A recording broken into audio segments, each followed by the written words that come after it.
I think you ought to know. Black Men's Radio. The place where men and women really speak.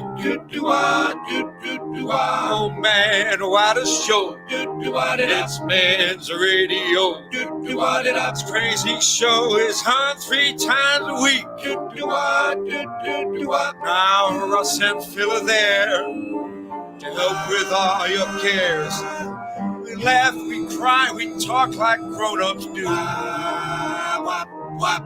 But if you're sad and low, it won't cost you no dough. Men's Radio, that's the place for you. With Russ Kane and Phil Dave. Ahoy, hoy, Phil Dave. Ahoy, hoy, Russell Kane. I'm dragging it out of you, but you'll get to like it. Or not, as the case may be. I'm sure I'll learn to love it, give or take a few millennia. Now, look, I'm going to be perfectly honest with you, just start today off, okay? I think we've got to get this out of the way right now. I don't know what's to come over me, but I'm so ridiculously tired today. And I don't know why. I thought I had a very good sleep last night. Didn't have too. Then you got home. Hey, I see what you did there. I didn't have too strenuous a weekend. And don't get me wrong, there was plenty to do. But I just feel... Ugh. But I don't... Really? I've been exhausted. And I have no idea why. And I'm speaking to other friends of mine who are equally exhausted. I'm not joking you. You can make all the gags about age, all you like. I don't care. It's like I'm having sometimes 2 sleeps a day. It's absolutely shocking. Shocking.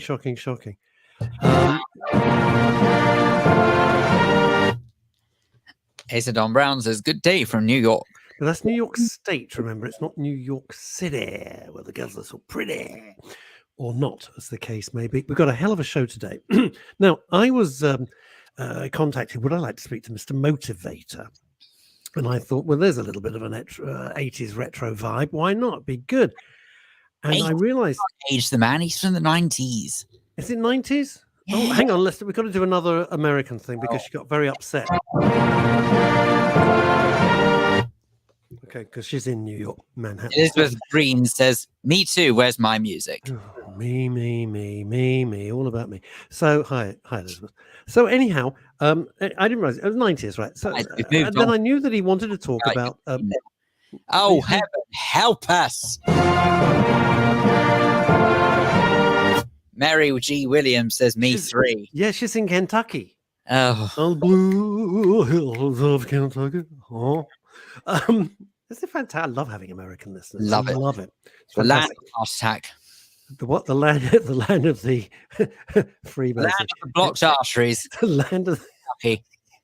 And we've got so much to get through. So I thought I was going to have like a general chit chat of Mr. Motivator. It turned into one of the most emotional and deeply affecting interviews I've done in a very, very long time. It's about, and that is on the Friday, which Friday. I got news about Friday. We did an hour's live interview with Victoria in Ukraine, and I had a big message from Dave Sleet this morning. It's got worse, and to put it in non-BBC terms, they are bombing the crap out of where she is living. It got infinitely worse since when he spoke on Friday. Awful, absolutely. You got some time to do this because we're going to play this interview out that I did first thing this morning. Jealousy. Where's the music for us living in Scotland? Right. We'll sort of Phil Dave will sort that out. And here's somebody called David Wimble. David Wimble. Hi, David.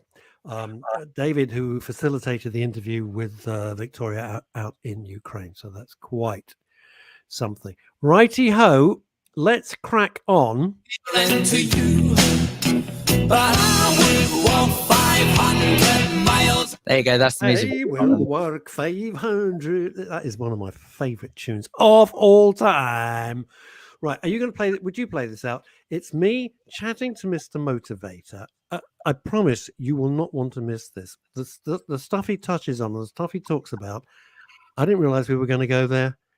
It's quite something. So I'm going to leave it to you. I'm going to leave it to you, Phil. Oh, thanks. I'm a bit overexcited. I'll be honest with you. I really am. I'm a bit overexcited.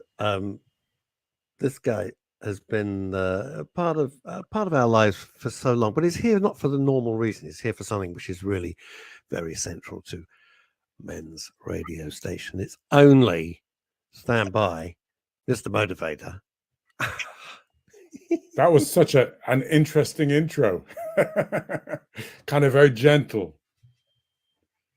Mr. Motivator. Yeah, I could do that, but I've got a form of. How you doing? I'm very well, very well. Yeah, it's you look exactly I have to count my blessings every day. Yeah, you look exactly the same. I don't know about that.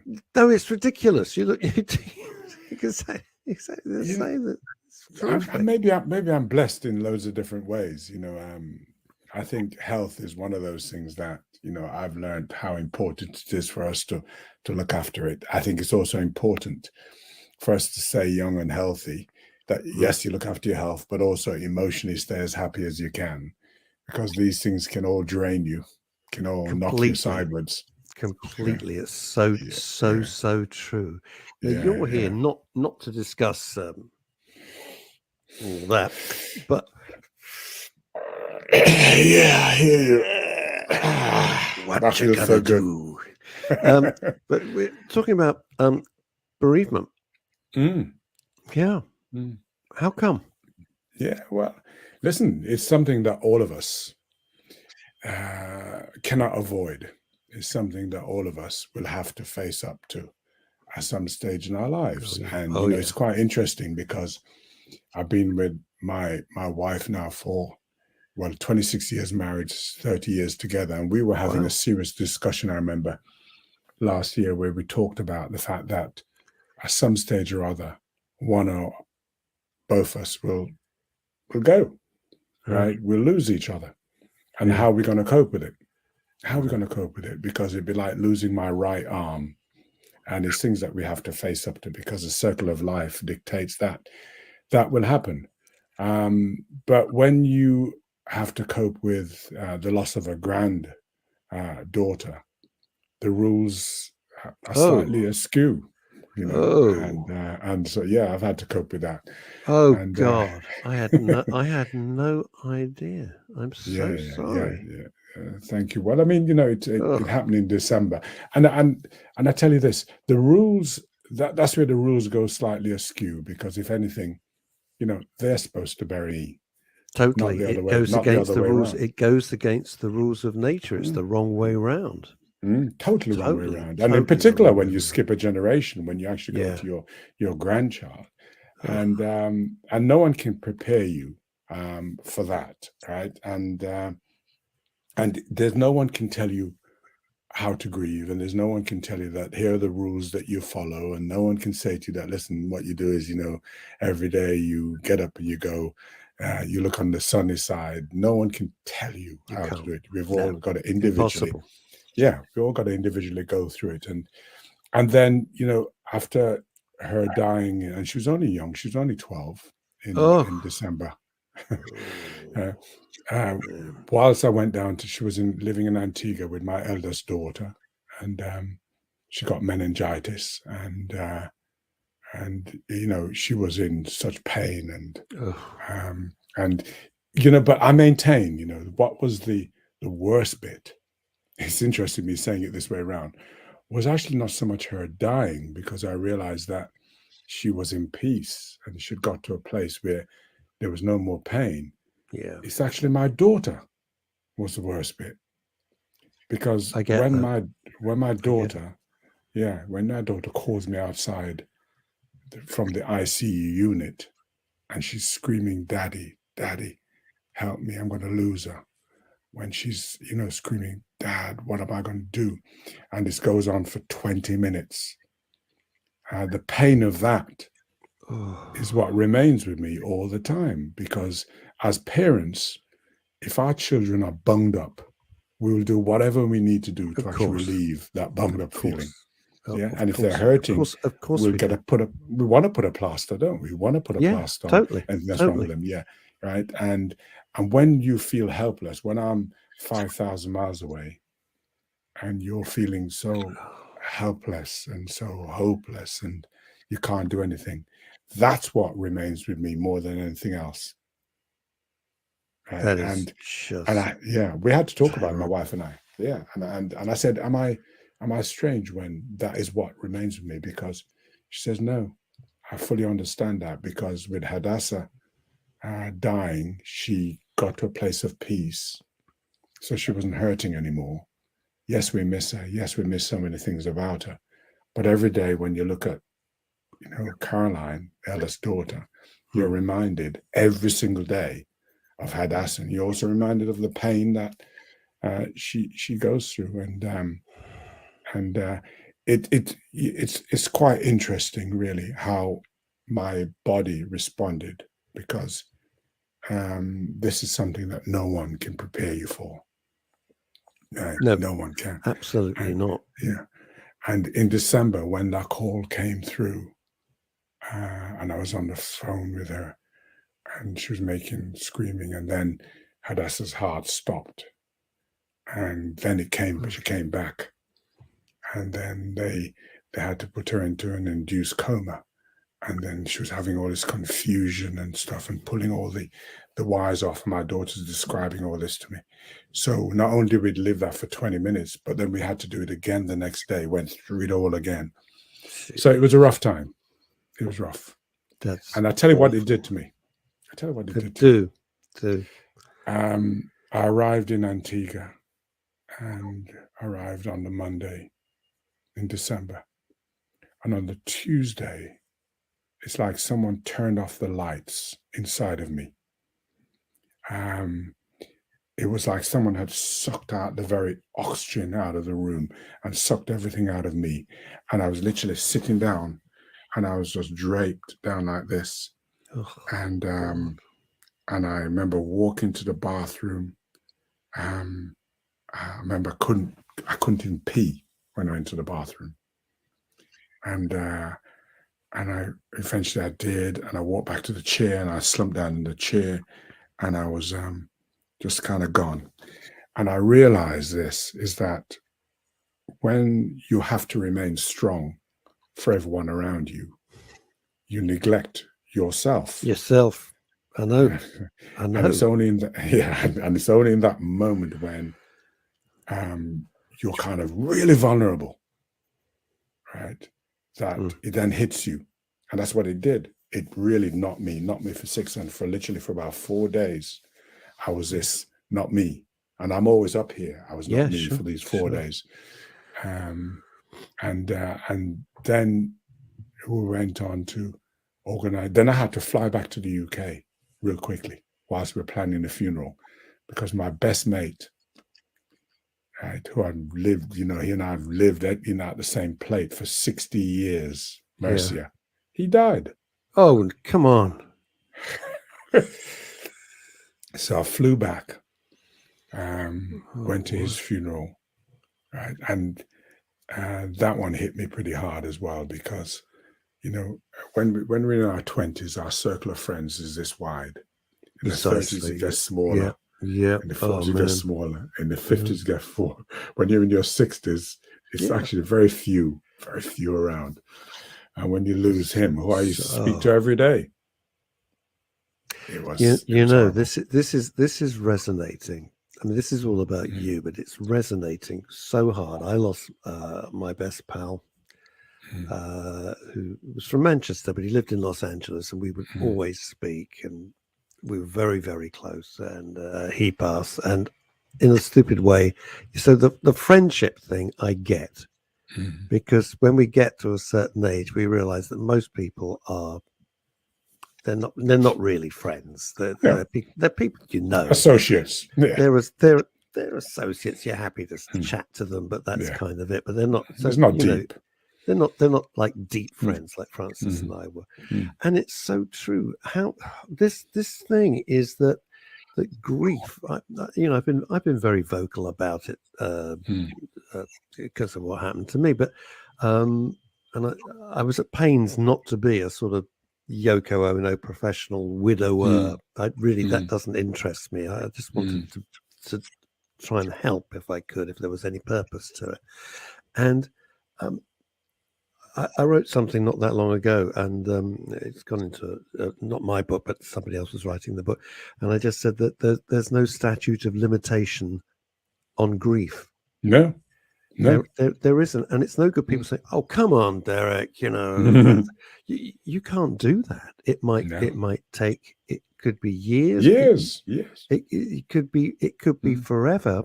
But do you find, because I've talked about this too much, it's about you, do you find that you've found coping mechanisms that you can get on with your life in some way?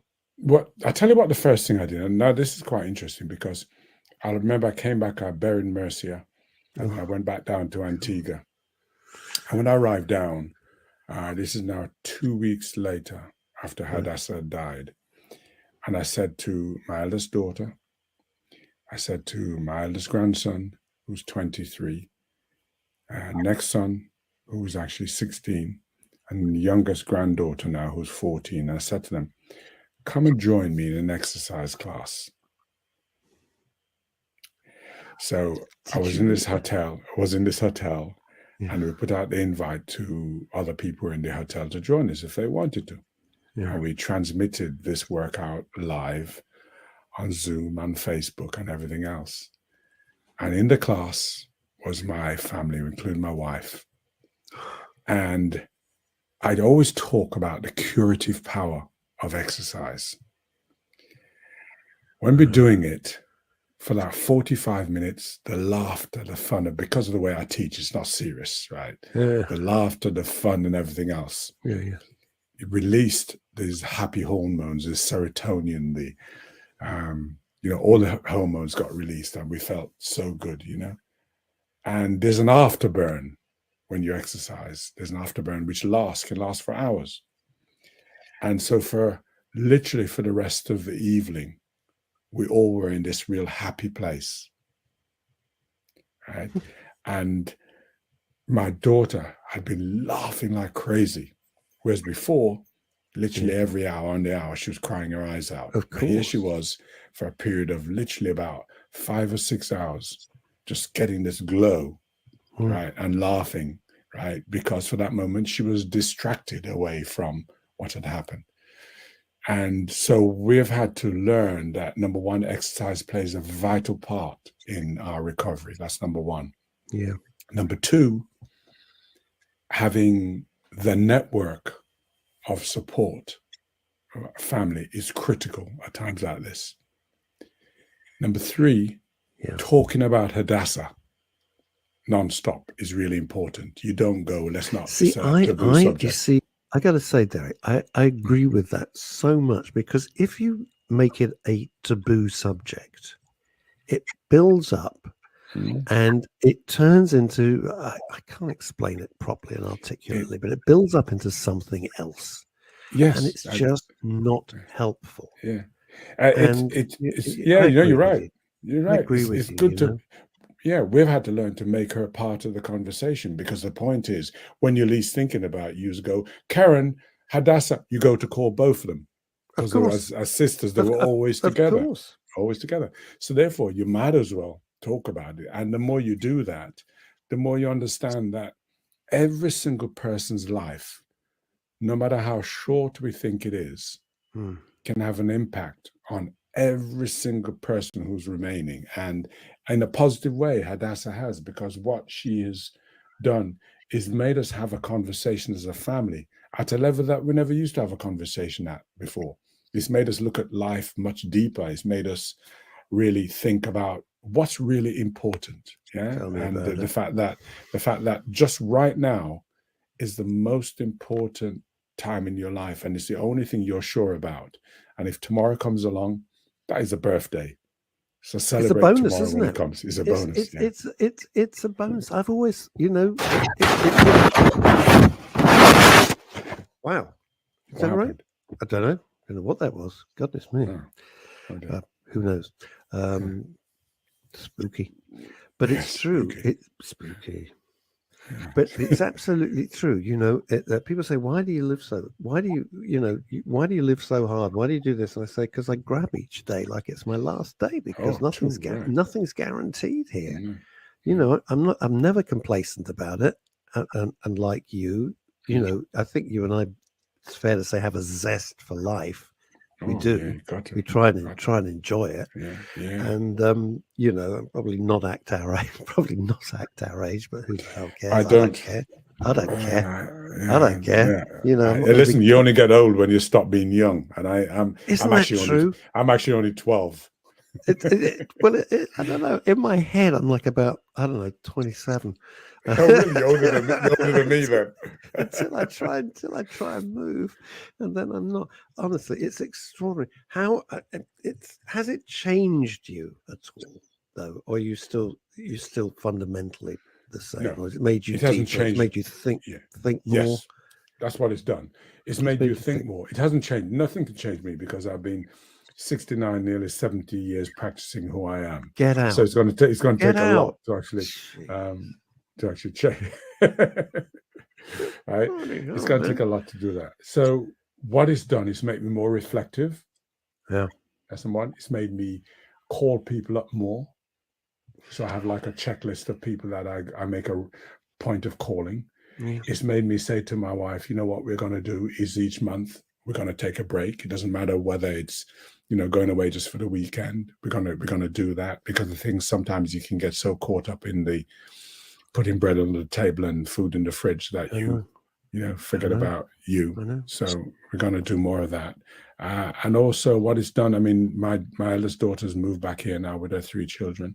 They were living with us for a while. And they've just moved out last week now into their own place, which is not too far away. So it's made us really kind of value more, if you can, the importance of each other, and reaching out and saying a kind of word.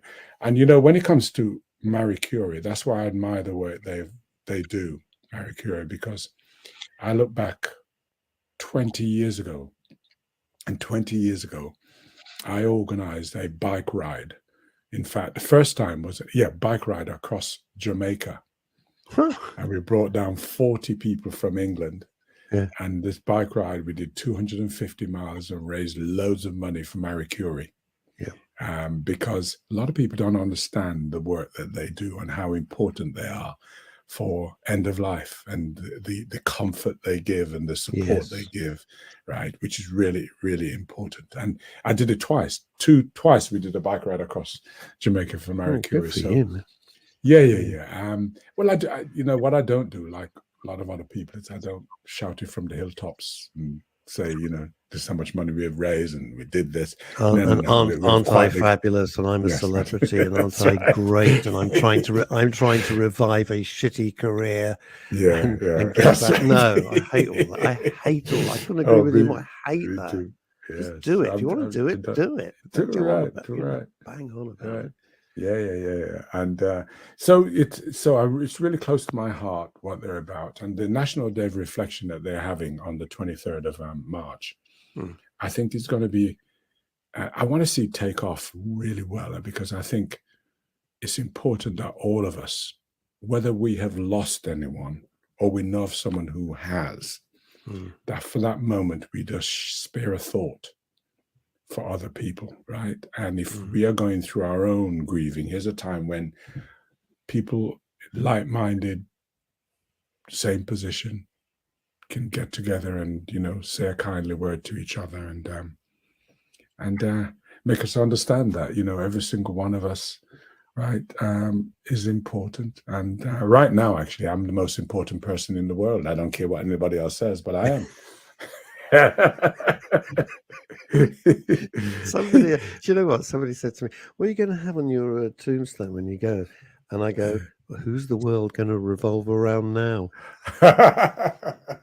Hey, tell me about it. That's why I've always. Is this Spike Milligan, the one I've always liked? I told you I was ill. Yeah, Spike Milligan. I told you I was ill. Or I could have as an alternative, I demand a second opinion. Tell me something. And I'm a big fan of Marie Curie as well, what they do. because at the end it's so important. And you've used the word peace, when we were chatting at the front end of this, and peace is so important to give those loved ones peace. Did you find that when things were as bad as they were, some people you thought might be there for you weren't there for you? It's a huge theme with me, I'll be honest with you. That's why, when I die, here's what I want to happen. I want, no big deal, I want you to cremate me. I then want you to take my ashes and make it up into sandwiches, and then give it to all the people who I don't know who come along to my funeral.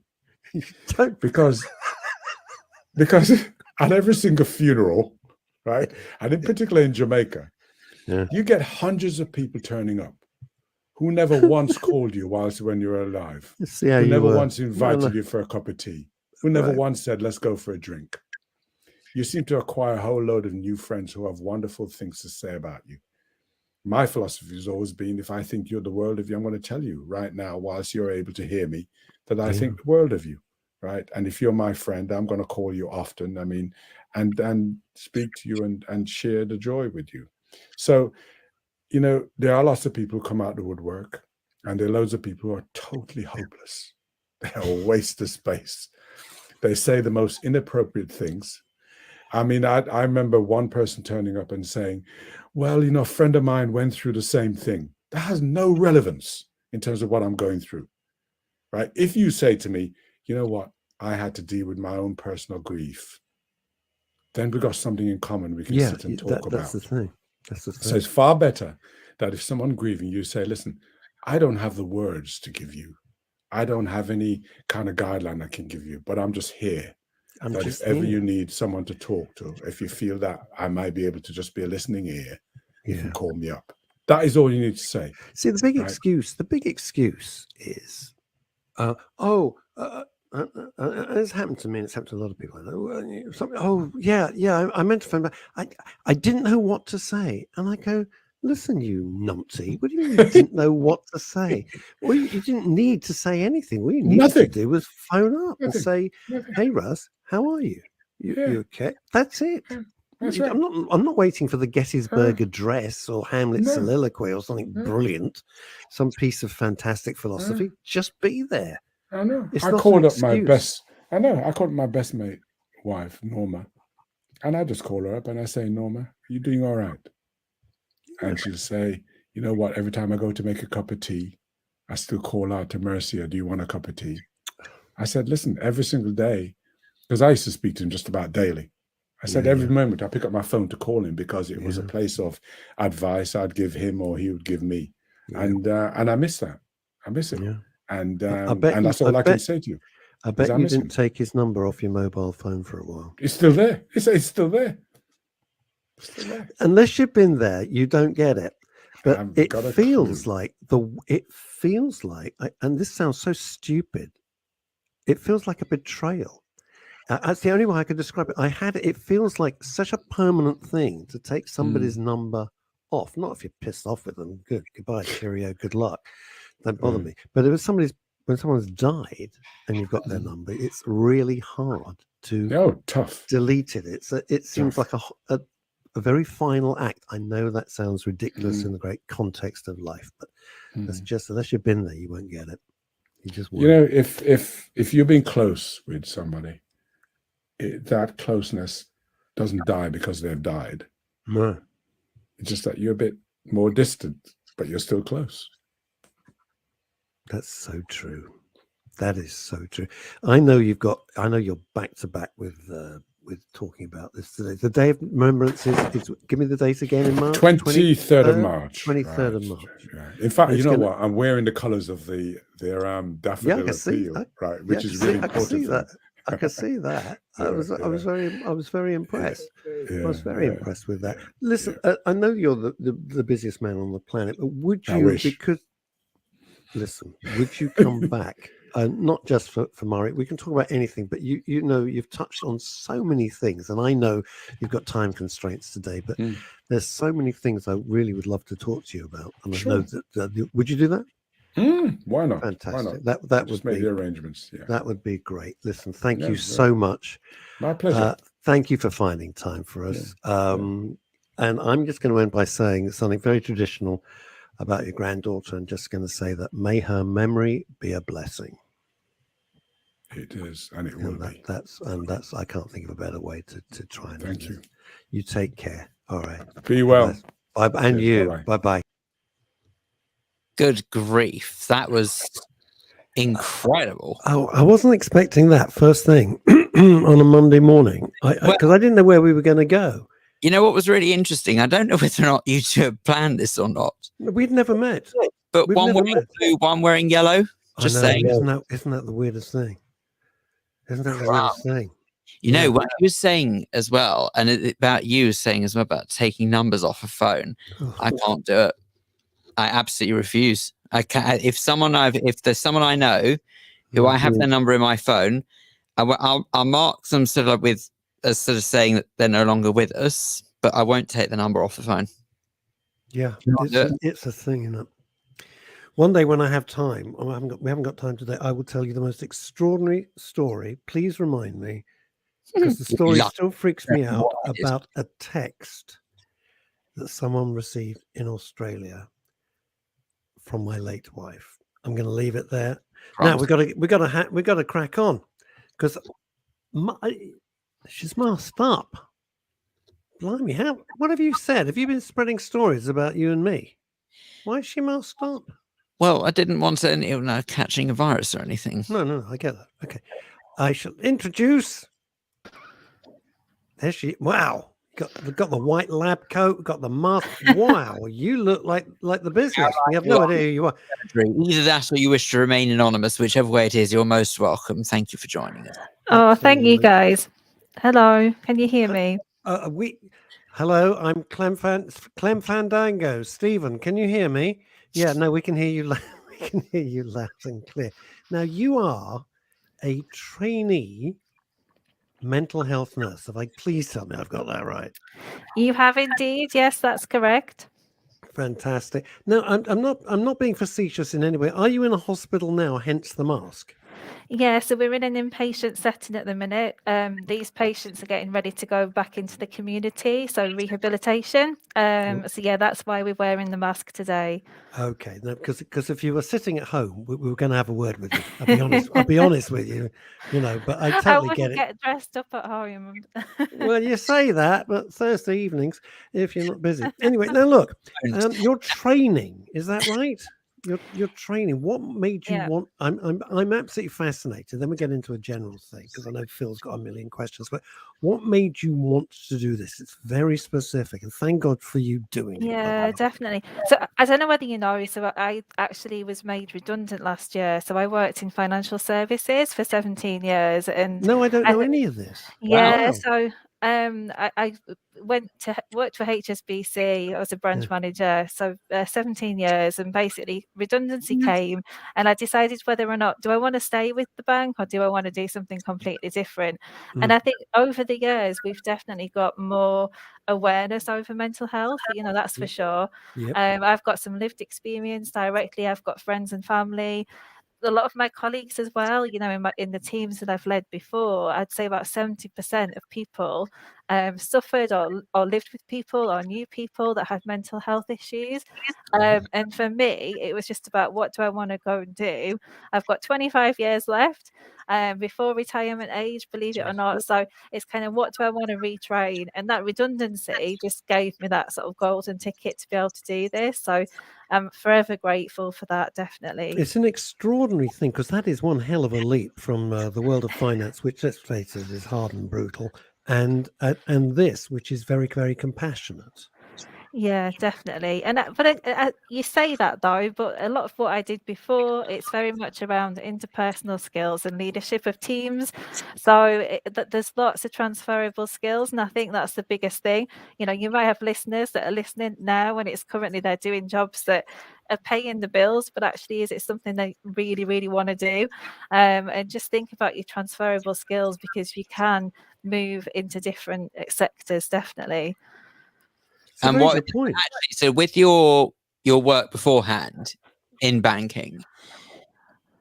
I'm not trying to be flippant when I say this, but was it sort of your experience within there that sort of drove you more towards this?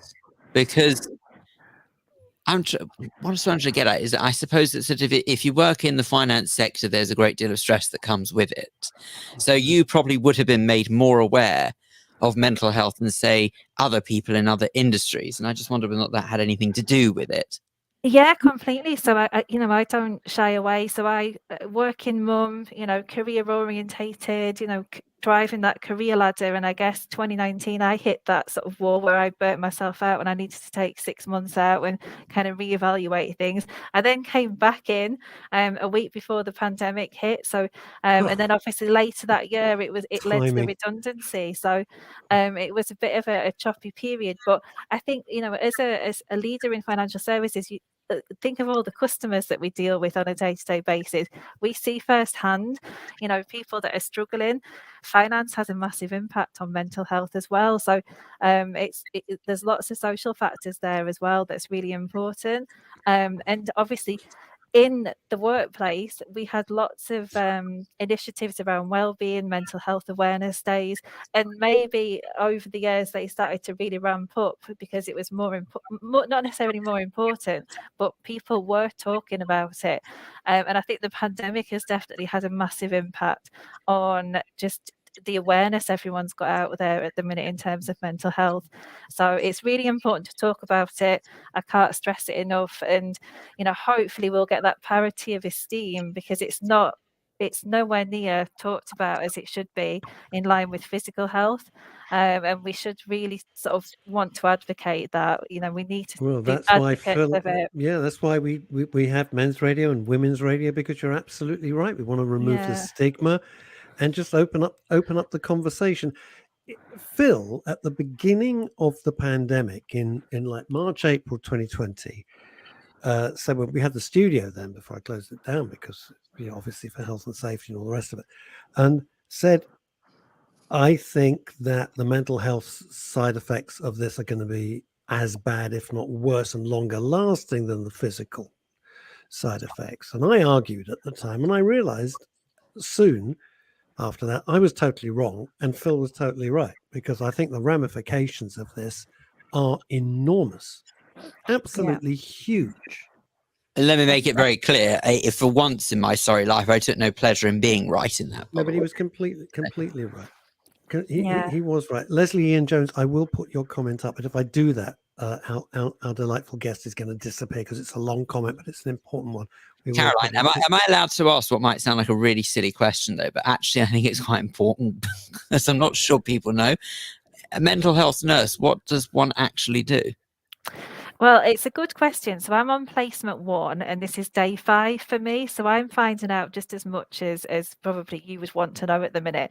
Okay. But where I currently am in terms of the rehabilitation ward, these are patients that have been admitted and have spent some time in hospital and then been discharged onto this ward, ready to get prepared for community living again.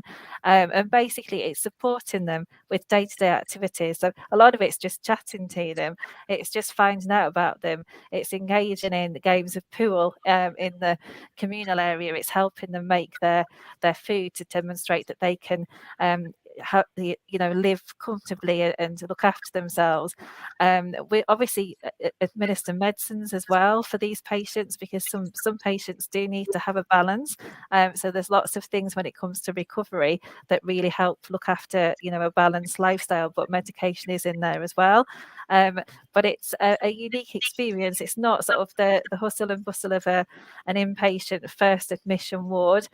This is very different. So that's my experience so far. And it's just being with people and putting them first and wanting to find out more about them, taking an interest in them, and just making them realize that, you've got to have self-care. It's so important. That is mental health. It's how we feel. Describe, Caroline, I've got so many questions for you. Describe self-care. I know what I mean by it. What do you mean by it? It can mean a multitude of things for different people. It's what makes you feel content and happy, and how you can switch off. So for me, I never did it. I never did any self-care. That led to me sort of hitting that wall So you in burnt yourself out. 2019. You burnt yourself Yeah, out, didn't completely. Trying to be superwoman to children, my team that I was managing. You can't do it. And it wasn't practical. So I just like the little things, like having a bath rather than a shower, you know, putting some candles on, listening to some music at the same time, just taking that 5-10 minutes. And, you know, you could sometimes look and reflect across the space of a week. And if you've not done that for yourself, or an equivalent, maybe it's going jogging, it's going to the gym. And do you know reading a what, book. Caroline, and you're the professional, I'm not, but you shouldn't, I don't mean you, shouldn't feel guilty about doing something nice, that old-fashioned phrase, something nice for yourself. I think so many people think, I should be doing this, I've got to be working, I've got to be doing. It's like, oh, geez, check out a little time. You don't want to go for a walk, go for a walk. You know, you want to have a bath and put candles on, do it. What the hell? Life's too short. Definitely. And just try and hold on to that sort of feeling we had during the pandemic. The one good thing, I guess. But the one good thing was that everything slowed down a little bit, and we had more time for family and more time to connect again with each other. It was bloody awful. I hated every second of it. It stunk. It absolutely. Now, important question. Here you are with all your, do you call them patients? Do you call them clients? What do you call them? I've heard a few terms. Obviously, patients. We sometimes hear service users. I'm not so keen on that one myself. You will. It's a common. I know in that world. I was going to say industry. That's terrible. I mean, in that world, that kind of therapeutic, especially with councils and lots of stuff like that, they are called service users. I get it, and I understand why, but it won't take up time. Is there a common thread? Are they all different ages, different walks of life? What's the story? Yeah, definitely. So I'd say, you know, there's male, there's female, there's people sort of in their 20s, there's some more mature individuals. There's some that have been known to sort of the healthcare system over many years. So they're people that will regularly, you know, come back, unfortunately, into the care. But, you know, it's not a one size fits all. It's not a one description. Everyone has mental health. Us three on this call have mental health, and it shouldn't always just be talked about when something bad's happening, and as if someone's in a crisis. It needs to be talked preventatively, definitely. I've always found that actually the most peculiar is that people talk about mental health as if it's something other people have.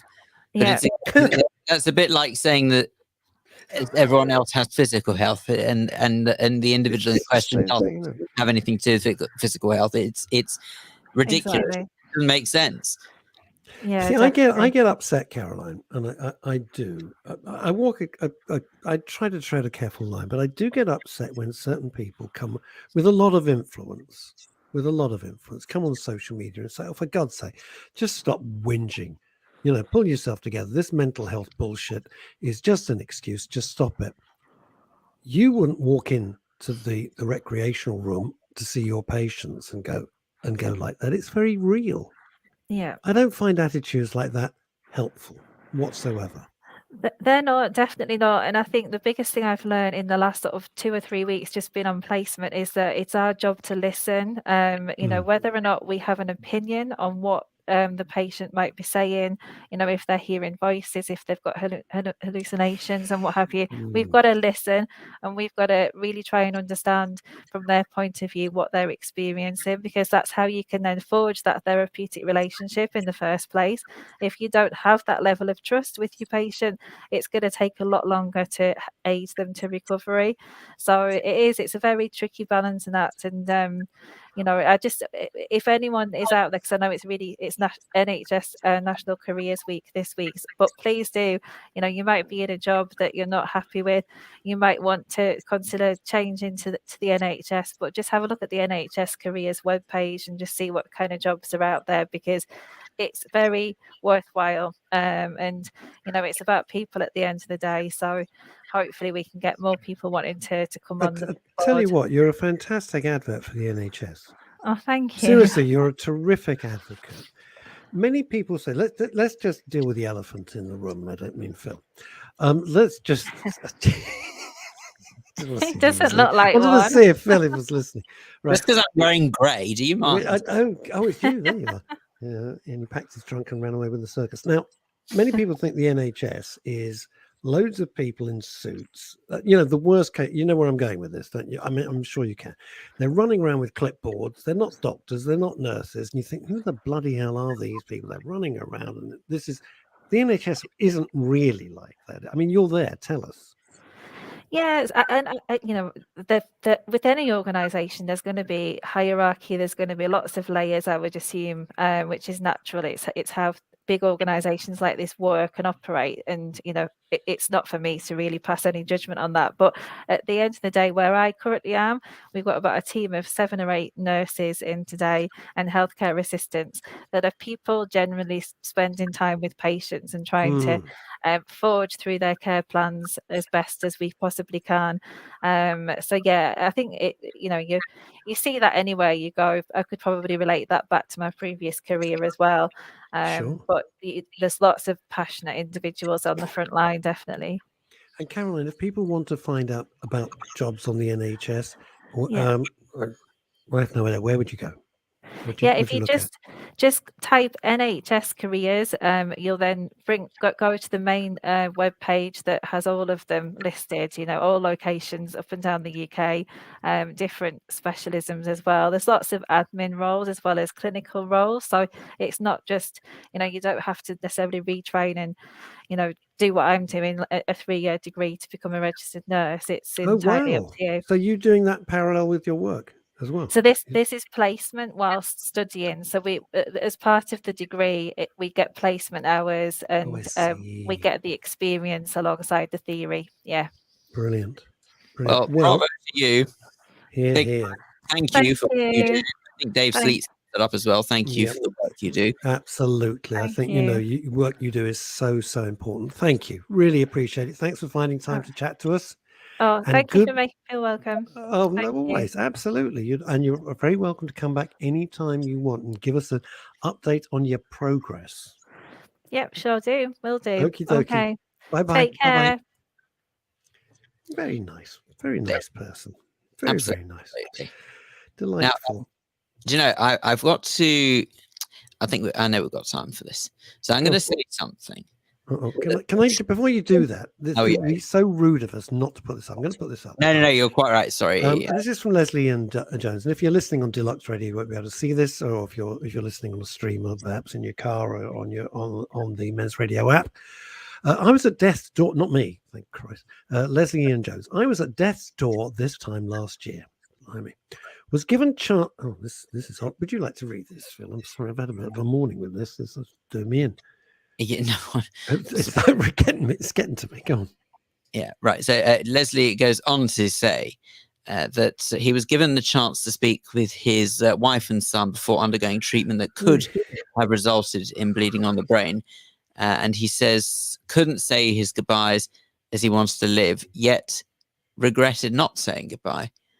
The mind won't let that decision go. If I'm faced with that again, I will speak to them. Yeah. Crumbs. I would. You don't want to die and then think, why didn't I say that? A lot of people, interestingly, recently have said to me, then we come straight back to your point, Phil, have said, I'd really like to have my funeral now because I want to know if people have got nice things to say. Well, if they think I'm a complete twerp, it's funny, I want to hear it. People have said to me they want me to have my funeral now as well. I think they meant something different, though. That's when the bill comes in the restaurant and you suddenly say, oh, God, is that the time? And then you're gone like Wile E. Coyote out the door. You're quicker than Roadrunner. Just saying. Anyway, you had a point to make. Yeah, I don't know whether or not this is going to go down terribly well, but it's but it's how I feel, and I think it's important because we're all about being a place where, funnily enough, men really talk. Yeah.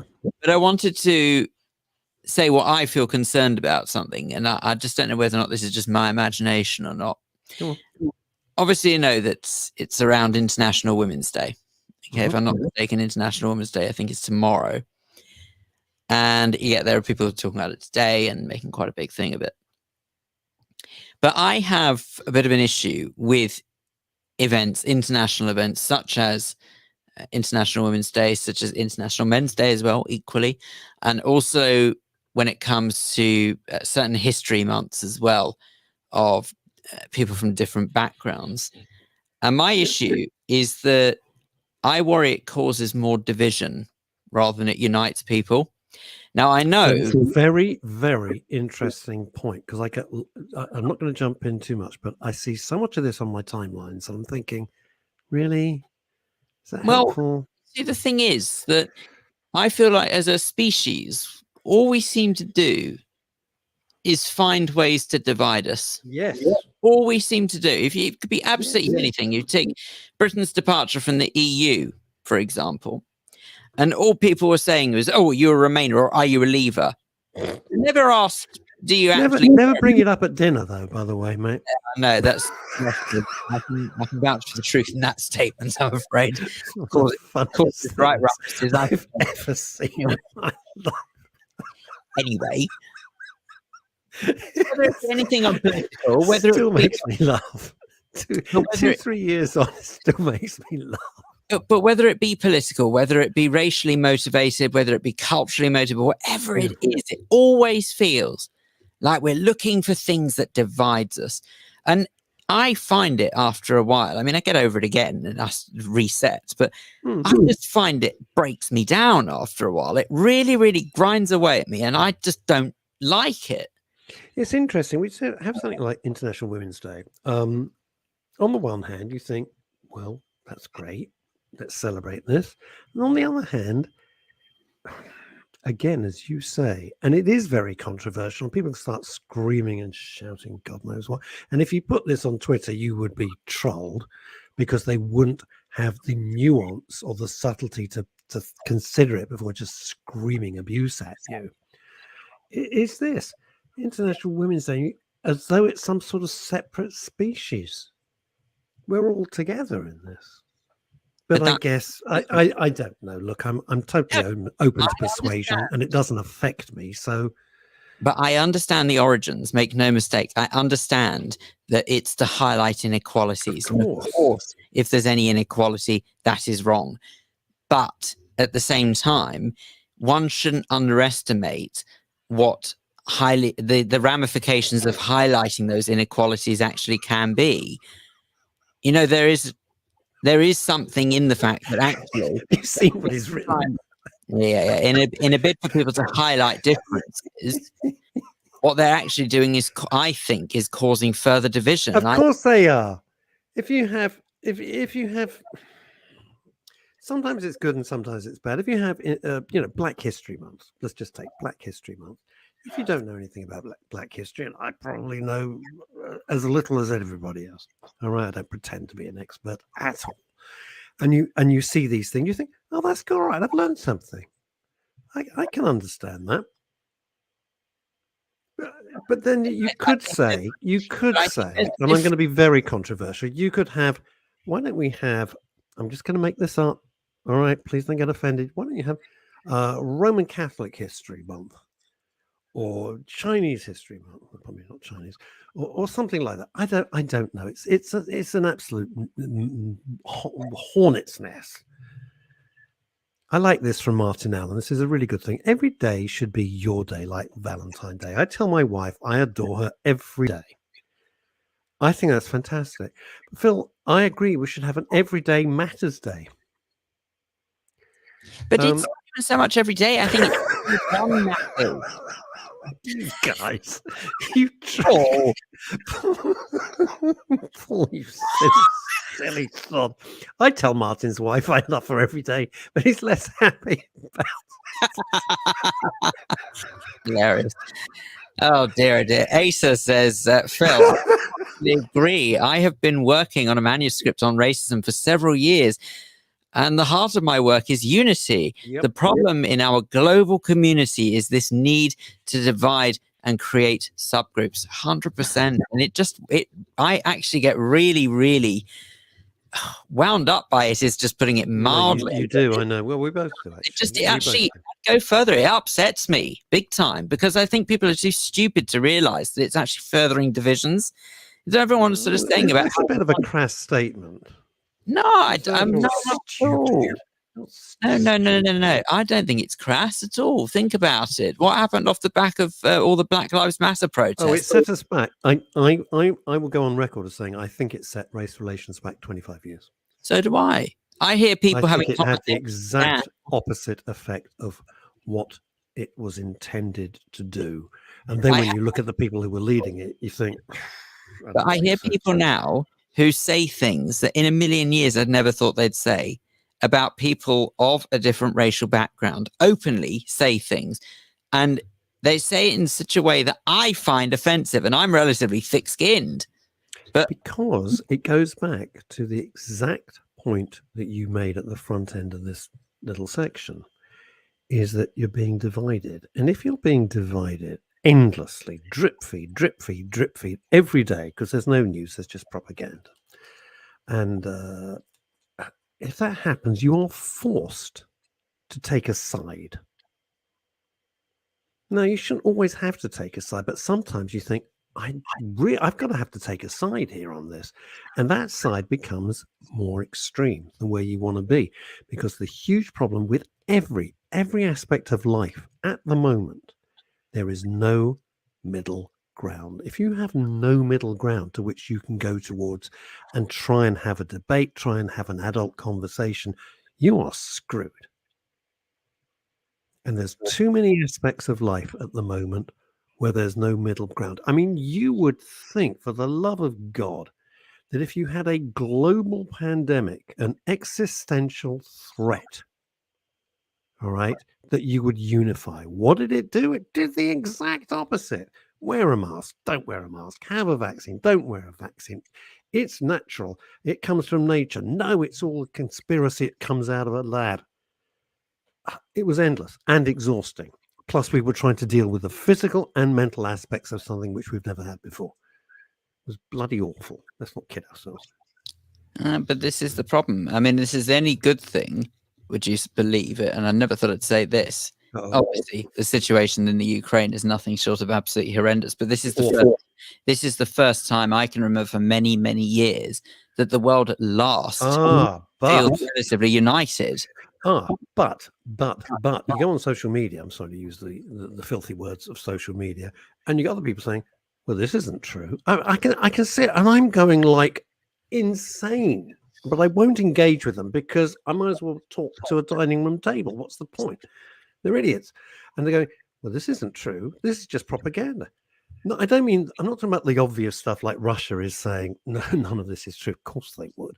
Right, we get that. Pravda, truth, I don't think so, right?